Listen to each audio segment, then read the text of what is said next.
Kí ló ń ṣẹlẹ̀ lẹ́ẹ̀rín Fúnṣọ́ Adéolú àti àwọn Yorùbá actresses?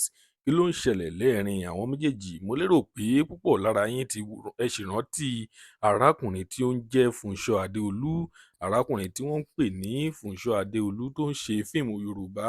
Lóòótọ́ ni a kò fi bẹ́ẹ̀ rí arákùnrin mọ́ ní orí fíìmù Yorùbá mọ́, ṣùgbọ́n a ṣáà máa rí lórí TikTok bí ó ṣe máa ń jó àwọn ijó kiri tó jẹ́ wípé àwọn èèyàn tún ń ṣe challenge nítorí rẹ̀, ṣùgbọ́n a kò mọ nǹkan tí ó fa ìjà lẹ́ẹ̀rín òun àti àwọn Yorùbá actresses tí arákùnrin yìí tí ó fi ń bú wọn o.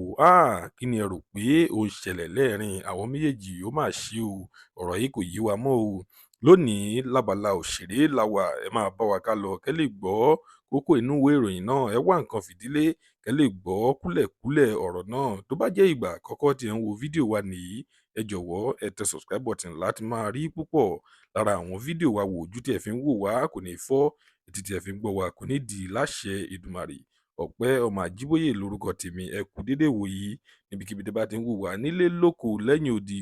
Arákùnrin tí wọ́n ń pè ní Fúnṣọ́ Adéolú, ó ti gbé jáde ní interview tí ó ṣe pẹ̀lú arákùnrin tí wọ́n ń pè ní Tẹ́jú Babyface. Ó sọ níbẹ̀ wípé gbogbo àwọn Yorùbá actresses wípé gbogbo owó tí wọ́n ná wípé kò mọ́ o.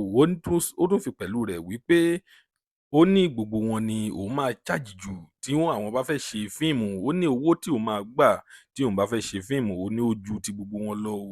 Ṣùgbọ́n òun kò mọ bí wọ́n ṣe ń live luxury life.